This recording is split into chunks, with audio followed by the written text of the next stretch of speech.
नमस्कार दोस्तों, स्वागत है आपका एक और प्रेरणादायक और अनमोल कहानी में। आज हम आपको एक ऐसी कहानी सुनाने जा रहे हैं, जो न केवल आपके जीवन में सकारात्मकता लाएगी, बल्कि धन समृद्धि और शांति के नए द्वार भी खोलेगी।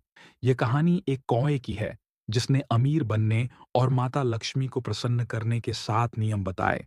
ये नियम आपको यह समझाने में मदद करेंगे कि अपने जीवन में धन-धान्य कैसे बनाए रखें और किन कार्यों से माता लक्ष्मी प्रसन्न होती हैं। दोस्तों, हम सब जानते हैं कि धन का महत्व हमारे जीवन में कितना खास है, चाहे छोटी सी जरूरत हो या बड़े सपने। माता लक्ष्मी की कृपा के बिना इन्हें पूरा करना मुश्किल है, लेकिन क्या आप जानते हैं कि माता लक्ष्मी को खुश करना उतना भी कठिन नहीं है? हाँ, सही सुना आपने। माता लक्ष्मी की कृपा पाने के लिए बस सही दिशा और कुछ खास नियमों का पालन करना जरूरी है। इस कहानी में कौवा अपनी बुद्धिमत्ता से वह राज बताता है, जिससे किसी भी साधारण इंसान के जीवन में बड़ा परिवर्तन हो सकता है। वह यह भी बताता है कि किन कार्यों से माता लक्ष्मी रुष्ट हो जाती हैं, जिससे घर में अशांति और दरिद्रता का वास हो सकता है। दोस्तों, कहा जाता है कि जो व्यक्ति ईमानदारी से अपना कार्य करता है, सच्चे मन से दूसरों की सेवा करता है और अपने जीवन में सात्विकता लाता है, माता लक्ष्मी खुद उस पर कृपा करती हैं। लेकिन आज का समय ऐसा है कि हम कभी-कभी अनजाने में गलतियां कर बैठते हैं, जिनकी वजह से माता लक्ष्मी हमसे दूर चली जाती है। गरुड़ पुराण में भी लिखा गया है कि जो भी व्यक्ति धार्मिक कथाओं को बीच में छोड़कर चला जाता है, वह पाप का भागी बनता है। इसलिए आपसे अनुरोध है कि यह कहानी अंत तक सुने। यह केवल एक कहानी नहीं, बल्कि जीवन को बदलने वाला ज्ञान है। दोस्तों, यदि आप सच में अपनी जिंदगी को खुशियों और समृद्धि से भरना चाहते हैं, तो इस कहानी को ध्यान से सुनिए और इससे मिलने वाले सबक को अपने जीवन में उतारने का प्रयास कीजिए। यह कहानी न केवल आपको प्रेरित करेगी, बल्कि आपकी सोच को भी बदल देगी। तो आइए शुरू करते हैं इस अनोखी और प्रेरणादायक यात्रा को। एक गांव में बिरजू नाम का मजदूर अपनी पत्नी कमला और 2 मासूम बच्चों के साथ एक छोटे से कच्चे मकान में रहता था। मकान साधारण था, लेकिन उसमें प्यार की कोई कमी नहीं थी। बिरजू अपने परिवार से बेइंतहा प्रेम करता था और उनका हर सपना पूरा करने के लिए दिन-रात मेहनत करता। सुबह की पहली किरण से लेकर रात की आखिरी छाँव तक वह खेतों में या गांव के कामों में जुटा रहता। परिश्रम उसका सहारा था, लेकिन उसकी मेहनत के बावजूद जिंदगी उसके लिए एक परीक्षा बनी रहती। जितना कमाता, उससे सिर्फ परिवार का गुजारा चल पाता। यह सोच-सोच कर उसका दिल भारी हो जाता था कि कड़ी मेहनत के बाद भी वह अपने प्रियजनों को सुखद जीवन नहीं दे पा रहा। बिरजू का मन कभी-कभी टूट जाता था। वह भगवान के सामने बैठकर अपना दुख जाहिर करता और पूछता, हे भगवान, मेरी मेहनत में कमी नहीं, फिर भी ऐसा क्यों होता है? क्यों कुछ लोग थोड़ी मेहनत में ही सब कुछ पा लेते हैं और मेरे हिस्से सिर्फ संघर्ष ही आता है? उसकी आंखें भर जातीं, पर उसके मन में कभी धन दौलत की लालसा नहीं थी।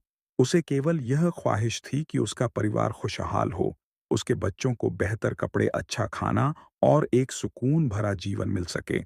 लेकिन किस्मत जैसे उसकी परीक्षा लेने पर आमादा थी। कमला उसकी पत्नी सादगी की मूरत थी।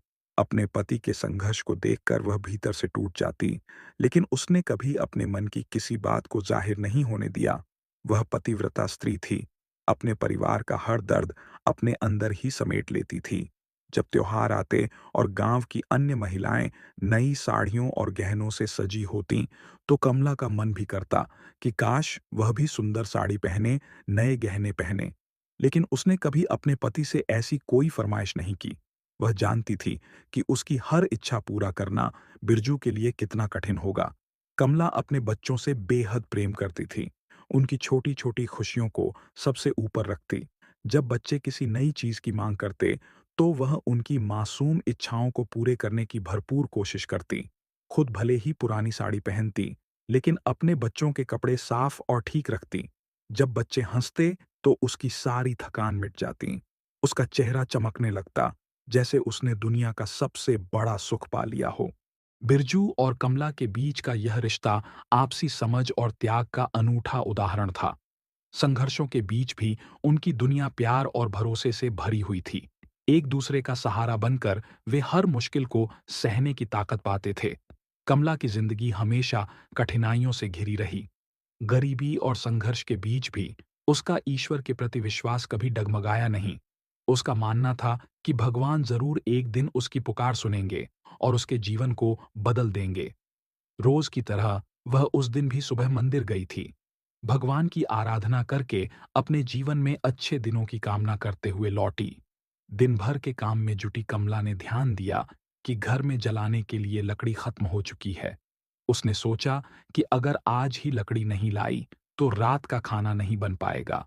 अपने पति बिरजू के काम पर होने और बच्चों के गांव में खेलने जाने के कारण कमला ने अकेले ही जंगल जाने का निश्चय किया।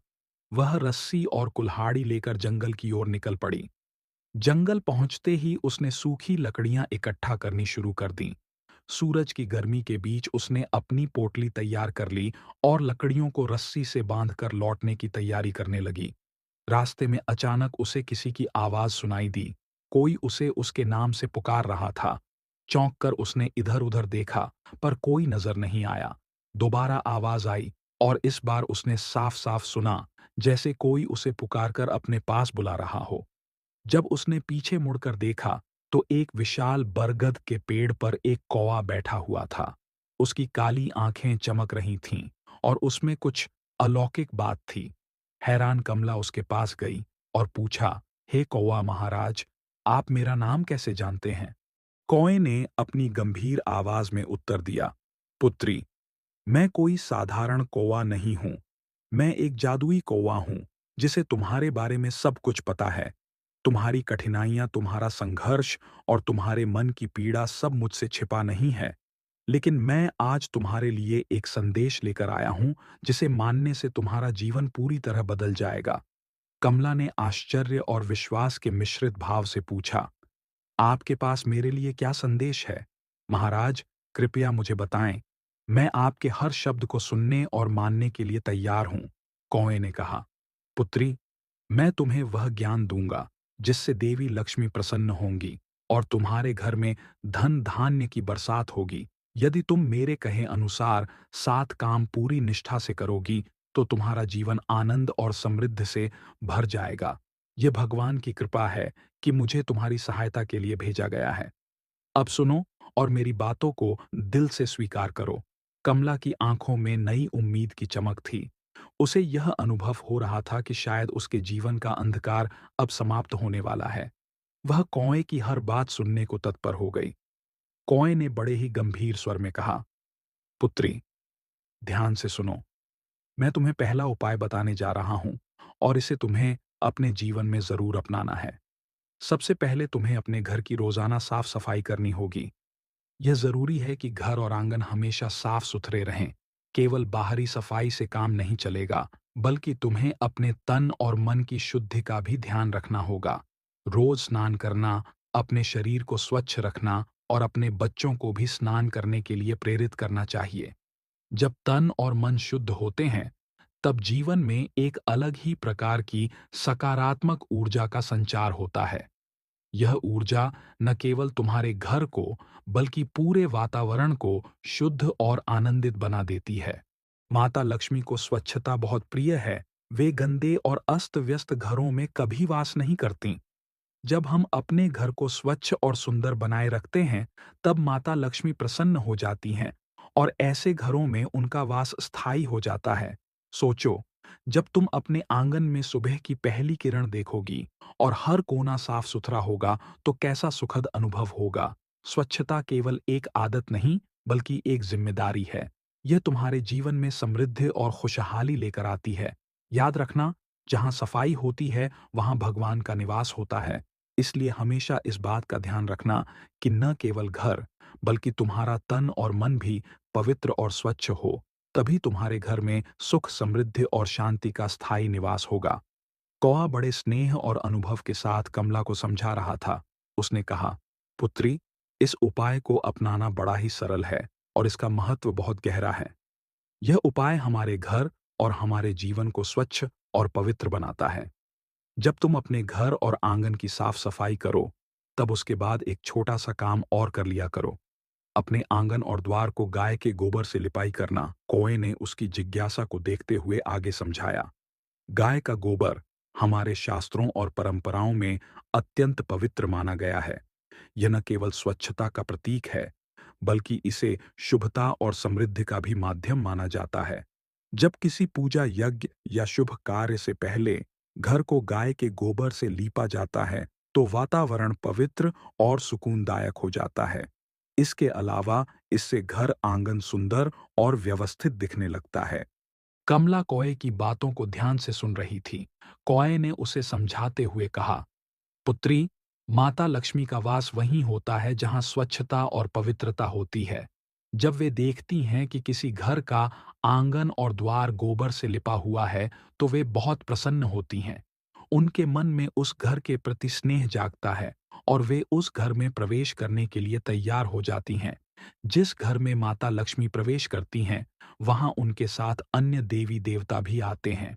यह सुनकर कमला को इस साधारण से उपाय का महत्व समझ में आया।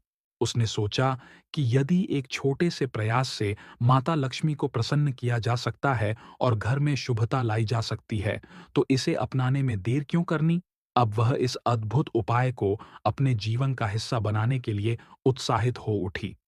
कौवा कमला से कहता है, पुत्री, एक तीसरी अद्भुत विधि है जिसे अपनाकर तुम माता लक्ष्मी का आशीर्वाद प्राप्त कर सकती हो। ये एक सरल लेकिन अत्यंत प्रभावी उपाय है जिसके जरिए तुम्हारा घर धन्य और पवित्र हो जाएगा। सबसे पहले तुम्हें गोबर से अपने घर के द्वार की लिपाई करनी होगी। यह गोबर शुभ और पवित्र माना जाता है और इसके द्वारा द्वार को लिपाई करने से घर में सकारात्मक ऊर्जा का वास होता है। इसके बाद तुम्हें एक कलश लेना है। इस कलश को अच्छे से धोकर स्वच्छ करना होगा। इसके साथ ही एक दिया भी लेना है, जिसे भी अच्छे से धोकर साफ करना पड़ेगा। अब तुम इस कलश को द्वार के बीच में रखें और दिए में शुद्ध तेल डालकर उसे जलाएं। यह तेल का दिया घर में सकारात्मक वातावरण बनाने का एक सुंदर तरीका है। जब तुम यह सब अच्छे से करोगी, तो कलश और दिया घर के अंदर शांति और समृद्धि का संचार करते हैं। अब सबसे महत्वपूर्ण बात यह है कि यह कलश और दिया एक स्वागत के प्रतीक होते हैं। जब माता लक्ष्मी देखती हैं कि उनके स्वागत के लिए घर में यह दिया और कलश रखा गया है, तो वे बहुत प्रसन्न होती हैं और घर में सुख शांति और धन का वास होता है। इनकी जो हर क्रिया है, वह घर में किसी भी नकारात्मक ऊर्जा को दूर करने में मदद करती है। जब दिया जलता है तो न सिर्फ सकारात्मक ऊर्जा का प्रवाह बढ़ता है, बल्कि घर से नकारात्मकता भी निकल जाती है। इस विधि से तुम्हारे घर का वातावरण पूरी तरह से शुद्ध और पवित्र बन जाएगा। कौआ का यह सरल लेकिन प्रभावी उपाय सुनकर कमला की आंखों में चमक आ गई और उसने अपनी मनोस्थिति को पूरी तरह से खोल लिया। समझ लिया कि घर में अगर सही तरीके से ध्यान और पूजा की जाए, तो सभी प्रकार की आंतरिक और बाहरी ऊर्जा भी एकत्रित होती है, जो जीवन में खुशहाली और समृद्धि लाती है। कौए ने कहा, चौथी चीज जो तुम्हें करनी है, वह यह है कि तुम्हें प्रतिदिन श्री सूक्त का पाठ करना है। श्री सूक्त का पाठ लक्ष्मी माता की पूजा का एक महत्वपूर्ण हिस्सा है। यह एक प्राचीन और दिव्य मंत्र है, जिसे विशेष रूप से धन समृद्धि और ऐश्वर्य प्राप्ति के लिए पढ़ा जाता है। यह मंत्र न केवल आपके घर में धन की वर्षा करता है, बल्कि आपके जीवन में शांति, सुख और समृद्धि का अनुभव भी होता है। अगर आप चाहते हैं कि आपके घर में लक्ष्मी माता का आशीर्वाद सदा बना रहे, तो श्री सूक्त का पाठ सबसे प्रभावशाली तरीका है। यह मंत्र अत्यधिक शक्तिशाली होता है और इसका प्रभाव जीवन के हर पहलू पर पड़ता है। श्री सूक्त में लक्ष्मी माता के स्तुति के साथ-साथ उनके दिव्य रूप की महिमा का वर्णन किया जाता है, जिससे घर में सकारात्मक ऊर्जा का संचार होता है।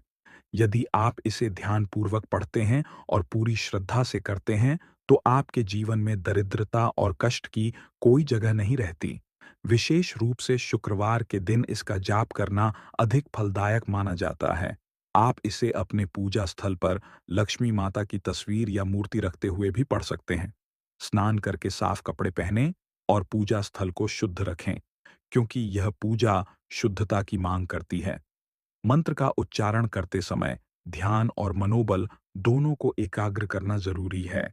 यह मंत्र इतनी शक्ति से भरा होता है कि सिर्फ एक बार पूरे मन से किया गया जाप भी घर में शुभ बदलाव लाने के लिए पर्याप्त होता है। अगर आप इसे नियमित रूप से करते हैं तो देख सकते हैं कि धीरे-धीरे आपके घर में लक्ष्मी का वास होता है। यह न केवल धन की प्राप्ति करता है, बल्कि जीवन में समृद्धि और खुशहाली भी लाता है। व्यापार या नौकरी में अगर अड़चनें आ रही हैं, तो श्री सूक्त का पाठ उन समस्याओं का समाधान भी करता है। इसके अलावा यह दुखों और संकटों से रक्षा करता है, जिससे आप अपने जीवन में कई प्रकार की परेशानियों से बच सकते हैं। श्री सूक्त का पाठ आपके घर में लक्ष्मी माता की स्थायी उपस्थिति सुनिश्चित करता है और आपके जीवन में हर मुश्किल आसान हो जाती है। इससे आपको समृद्धि के साथ-साथ मानसिक शांति भी प्राप्त होती है। इसलिए अगर आप सच में चाहते हैं कि आपकी आर्थिक स्थिति बेहतर हो और आपका जीवन सुखमय हो, तो इस मंत्र का जाप करें और पूरी श्रद्धा से माता लक्ष्मी का आशीर्वाद प्राप्त करें। कौए ने आगे कहा, "पांचवी बात जो तुम्हें अपने जीवन में अपनानी चाहिए, वह है गाय की सेवा। गाय केवल एक पशु नहीं है, वह धरती पर देवी, लक्ष्मी और 26 कोटि देवी देवताओं का निवास स्थान है। ऐसा कहा गया है कि जो भी व्यक्ति सच्चे मन से गाय की सेवा करता है, उसे अनंत पुण्य की प्राप्ति होती है। यह सेवा मनुष्य के जीवन से पापों का बोझ उतार देती है और आत्मा को शुद्धि प्रदान करती है। गाय की सेवा करना केवल धार्मिक दृष्टिकोण से ही महत्वपूर्ण नहीं है, बल्कि यह जीवन को सुकून और शांति से भरने वाला कार्य है। जब कोई गाय को गुड़ और आटे की रोटी खिलाता है, तो इससे न केवल गाय प्रसन्न होती है, बल्कि यह एक अद्भुत ऊर्जा आपके जीवन में प्रवेश करती है। ऐसा माना जाता है कि यह छोटी-सी सेवा माता लक्ष्मी को प्रसन्न करती है। माता लक्ष्मी की कृपा से जीवन में धन, समृद्धि और सुख शांति का वास होता है। यदि आपके घर में गाय हो, तो उसका प्रभाव घर के वातावरण में भी स्पष्ट रूप से दिखता है। गाय के रहने से वातावरण पवित्र और सकारात्मक ऊर्जा से भर जाता है। यह वातावरण घर के हर सदस्य के मानसिक और शारीरिक स्वास्थ्य के लिए अनुकूल होता है। गाय अपने श्वास और रहन-सहन से आसपास की हवा को भी शुद्ध करती है। यही कारण है कि प्राचीन काल से ही हमारे पूर्वज गाय को परिवार का हिस्सा मानते आए हैं। गाय की सेवा न केवल एक धार्मिक कार्य है, बल्कि यह जीवन के प्रति हमारी कृतज्ञता का प्रतीक भी है। जब हम गाय की सेवा करते हैं, तो यह एक माध्यम बन जाती है, जिसके द्वारा हम प्रकृति, देवी-देवताओं और ईश्वर का आभार व्यक्त कर सकते हैं। इसलिए हर किसी को प्रयास करना चाहिए कि वे गाय की सेवा करें और उसके महत्व को समझें। यह एक ऐसा कार्य है जो हमारे जीवन को सुख और शांति से भर सकता है। कौए ने एक अद्भुत बात बताई और कहा कि जब भी तुम पूजा पाठ करो, हमेशा माता लक्ष्मी को कमल का फूल अर्पित करना। उन्होंने समझाया कि कमल का फूल माता लक्ष्मी को अत्यंत प्रिय है। यह सिर्फ एक साधारण फूल नहीं है, बल्कि यह दिव्यता और पवित्रता का प्रतीक है। तुमने ध्यान दिया होगा कि जब भी तुम किसी मंदिर में माता लक्ष्मी की मूर्ति देखती हो, उनके हाथों में हमेशा कमल का फूल होता है। यह संयोगवश नहीं है, बल्कि इसके पीछे एक गहन रहस्य और विश्वास छिपा हुआ है। कमल का फूल अपनी विशेषताओं के कारण अद्वितीय है। यह कीचड़ में उगता है, फिर भी अपनी सुंदरता और शुद्धता बनाए रखता है। यह हमें सिखाता है कि चाहे परिस्थितियां कैसी भी हों, हमें अपने जीवन में सदैव स्वच्छ और सकारात्मक बने रहना चाहिए। यही वजह है कि माता लक्ष्मी को यह फूल अति प्रिय है। जब तुम इसे उन्हें अर्पित करती हो, तो वे न केवल प्रसन्न होती हैं, बल्कि अपने आशीर्वादों की वर्षा करती हैं। ऐसा कहा जाता है कि कमल का फूल अर्पित करने से माता लक्ष्मी तुम पर धन और वैभव की वर्षा करती हैं। यह सिर्फ भौतिक सुख संपत्ति तक सीमित नहीं है, बल्कि यह समृद्धि और संतोष का आशीर्वाद भी देता है। जब तुम सच्चे मन से और पूरे श्रद्धा भाव से यह फूल अर्पित करती हो, तो माता लक्ष्मी का आशीर्वाद तुम्हारे जीवन में स्थिरता, शांति और उन्नति का मार्ग प्रशस्त करता है। कौए की बात में गहराई थी। उन्होंने यह नहीं कहा कि यह केवल एक परंपरा है, जिसे निभाना है, बल्कि इसे एक विशेष आत्मीयता और भक्तिभाव के साथ निभाने का सुझाव दिया। इसलिए अगली बार जब तुम पूजा के लिए जाओ, तो यह स्मरण रखना कि कमल का फूल न केवल माता लक्ष्मी को प्रसन्न करता है, बल्कि तुम्हारे जीवन को भी सौंदर्य, सकारात्मकता और अपार आशीर्वादों से भर देता है। कौए ने गंभीर स्वर में कहा, तुम्हें एक आखिरी चीज और करनी है। रोज सुबह उठकर स्नान करना और तुलसी के पास दीपक जलाना। इसके साथ ही तुलसी में जल अर्पित करना मत भूलना। तुलसी की पूजा के अनेक लाभ होते हैं। यह केवल एक धार्मिक परंपरा नहीं है, बल्कि जीवन को सकारात्मकता और ऊर्जा से भर देती है। तुलसी भगवान विष्णु को अति प्रिय है। जब हम श्रद्धा से तुलसी की पूजा करते हैं, तो भगवान विष्णु प्रसन्न हो जाते हैं, और जब भगवान विष्णु प्रसन्न होते हैं, तो माता लक्ष्मी का आशीर्वाद भी स्वतः मिलने लगता है। माता लक्ष्मी की कृपा आपके जीवन में धन, समृद्धि और सुख शांति लाने लगती है। कौए ने यह सब समझाया और फिर बिना किसी प्रतीक्षा के उड़कर वहां से चला गया। कमला ने मन ही मन निर्णय लिया कि वह कौए के कहे अनुसार सारे निर्देशों का पालन करेगी। उसने अपने दैनिक जीवन में इन बातों को शामिल करना शुरू किया।